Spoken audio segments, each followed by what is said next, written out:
Hello friends. आज Nifty, bank Nifty, fin Nifty और mid cap Nifty तीनों ने नया शिखर छुआ, लाइफ टाइम हाई बनाए और इतिहास के पन्नों में अब 21,006 एक नया रिकॉर्ड बन चुका है। 21,000 का साइकोलॉजिकल बैरियर जो था उसको वहाँ तक पहुँच चुका आज निफ्टी। आरबीआई की पॉलिसी थी, कोई चेंजेस नहीं हुए, इंटैक्ट रही। जो पॉलिसी थी, जो रेपो रेट्स थी, वो सारी रेट्स इंटैक्ट रही। अब क्या लगता है, 21,000 छू चुके हैं। 21,000 पे अब एक कहने को एक हमने आंकड़ा छू लिया है, पर 21,000 के ऊपर बहुत ऊपर जाना है। 21,000 के ऊपर अगर डिसाइसिवली निफ्टी ट्रेड करता है, 1 घंटे की चार्ट पे मैं बात कर रहा हूँ, अगर यहाँ से ऊपर ट्रेड करता है तो 21,250 तक के लेवल निफ्टी में आने वाले हफ्ते में देखने को मिल सकते हैं। नीचे सपोर्ट के तौर पे 20,800, 20,700 स्ट्रॉन्ग सपोर्ट का काम है। ये देखिए आप, कल गिरा, परसों गिरा, आज गिरा, तीनों दिन इसने 20,800 के आसपास सपोर्ट लिया है। तो 20,800, 20,700 स्ट्रॉन्ग सपोर्ट का काम कर रहा है। कोई भी डिप आती है, बाइंग अपॉर्चुनिटी रहेगी। बैंक निफ्टी भी क्या लगता है, बैंक निफ्टी भी एग्जैक्ट वही लगता है। 46,800, 46,800, 46,900 बहुत स्ट्रॉन्ग सपोर्ट है। बार बार वहीं ये ले रहा है अपना सपोर्ट। ऊपर 47,250 का जो इसने आंकड़ा छुआ था उसके ऊपर आज निकल गया 47,303। ये नया life time high bank Nifty ने बनाया है। अब 47,300 के ऊपर, जो कि ऑलमोस्ट निकल चुका है, उसके आसपास ही क्लोजिंग दी है। बहुत स्ट्रॉन्ग था। आखिरी 1 घंटे में बैंक निफ्टी के चार्ट बहुत स्ट्रॉन्ग था और नीचे से जो इसने बाउंस बैक किया वो काबिल तारीफ था। HDFC bank, bank of Baroda, आपका SBI, ICICI bank, axis bank, सब में तेजी थी। तो उसके चलते अब 47,300 के ऊपर निकलने पर 47,500 से लेकर 47,750 यहाँ तक बैंक निफ्टी जा सकता है। नीचे 46,800 स्ट्रॉन्ग सपोर्ट का काम करेगा और उसके ऊपर भी 46,800 के ऊपर भी आप 47,000 का एक बड़ा सपोर्ट लेके चल सकते हैं। साइकोलॉजिकल सपोर्ट इसको मिलेगा वहाँ पे। फिन निफ्टी ने भी अपना एक नया रिकॉर्ड बनाया है, 21,237 का लाइफ टाइम हाई नया रिकॉर्ड बनाया। एग्जैक्ट बैंक निफ्टी जैसा पैरेलल चार्ट चलता है फिन निफ्टी का, तो जिसको बैंक निफ्टी का चार्ट समझ में आ जाता है वो फिन निफ्टी ईजिली ट्रेड कर सकता है। फिन निफ्टी ने 21,000 का सपोर्ट, साइकोलॉजिकल जो सपोर्ट था, उसको होल्ड किया है। 21,200 के ऊपर क्लोजिंग दी है। अब आने वाले हफ्ते में 21,200 के ऊपर निकलने, 21,300 के ऊपर निकलने पर हम 21,400, 21,600 तक के लेवल देखने को मिल सकते हैं फिन निफ्टी में। बात करते हैं मिड कैप निफ्टी की। मिड कैप निफ्टी में भी आज नया लाइफ हाई छुआ। ऊपर पहले ही ओपनिंग पे आज हमने 10,031 का एक हाई बनाया और वहाँ से, क्योंकि वो साइकोलॉजिकल बैरियर था, तो वहाँ से प्रॉफिट बुकिंग देखने को मिली और 9,900 के आसपास हमने क्लोजिंग दी है। अब क्या लगता है, आज फिर 9,875 के आसपास इसने सपोर्ट लिया। रेंज वही रहेगी, रेंज में कोई कमी नहीं है और ये जो लेवल्स हैं, ये कंसोलिडेशन हो रहा है, ये अच्छा है।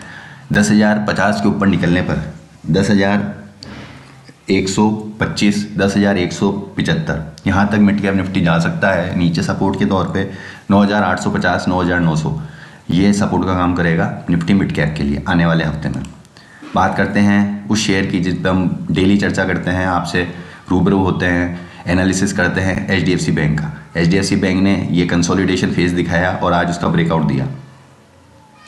आज जो ये ब्रेकआउट दिया है, ये काफ़ी अच्छा ब्रेकआउट है। हमारा जो डेली चार्ट्स पे जो हमने लेवल आपको बताए थे, डेली चार्ट्स पे इसको देखते हैं। ये देखिए, डेली चार्ट्स पे हमने जो लेवल बताए थे 1640 का वो अटेम्प्ट अचीव हो चुका है। अब आने वाले हफ्ते में 1675 से लेकर 1700 के लेवल हम HDFC बैंक में देखने को मिल सकते हैं। कोई भी डिप आती है, बाइंग अपॉर्चुनिटी होगी, सिप कर सकते हैं, लमसम इन्वेस्ट कर सकते हैं आप HDFC बैंक में।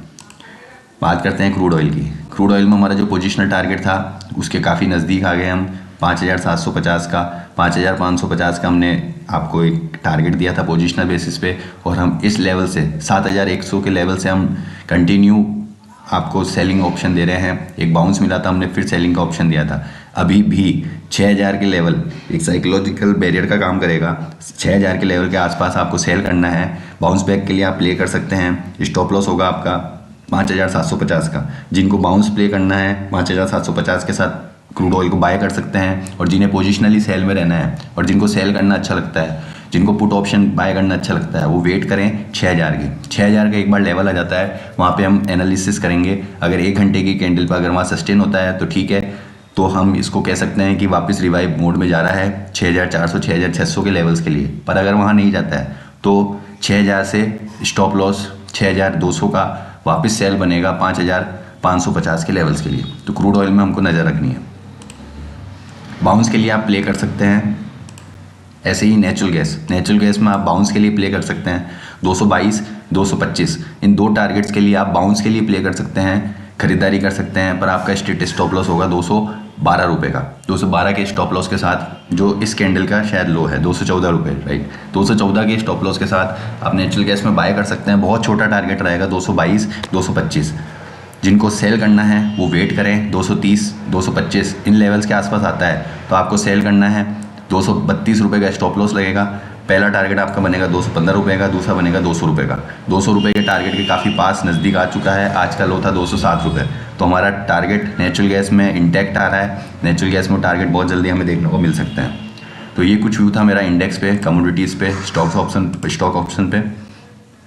बात कर लेते हैं इंडिया विक्स की। इंडिया विक्स कूल ऑफ हुआ है तो हमें तेज़ी देखने को मिली है। आने वाले दिनों में थोड़ी सी हमें कूलनेस और देखने को मिल सकती है। उसका कारण होगा डॉलर इंडेक्स। डॉलर इंडेक्स में जो 104 के लेवल्स आए थे वहाँ से वापस गिरावट हमें देखने को मिल रही है। तो हमें इन लेवल्स पे नज़र रखनी है। जब तक इन लेवल्स के नीचे है मार्केट में तेज़ी रहेगी, मार्केट में बुलिशनेस रहेगी। इन लेवल्स को ध्यान में रखते हुए हमें अपनी पोजीशंस को बनाना है। अगले हफ्ते और तेज़ी रहने की चांसेस हैं। ऐसा लगता है मार्केट में कोई भी डिप आती है उसको बाइंग अपॉर्चुनिटी तौर पे लिया जा रहा है। रिटेलर्स जिनको फोमो हो चुका था कि हमारा लेवल छूट गया, वो अब कोई भी डिप आती है तो उसको एक अपॉर्चुनिटी की तरह से लेते हैं। तो हमको भी उन चीज़ों को ध्यान में रखते हुए बाय ऑन डिप्स करनी है। थोड़ा सा हायर लेवल से प्रॉफिट बुकिंग भी करनी है। मिलते हैं अगले हफ्ते इसी चैनल पे। तब तक के लिए लाइक शेयर करना ना भूलें, सब्सक्राइब करना अपने फ्रेंड्स के साथ, और कमेंट भी करें अगर आपको और कुछ जानना है। मिलते हैं next week. Till then goodbye, have a happy weekend.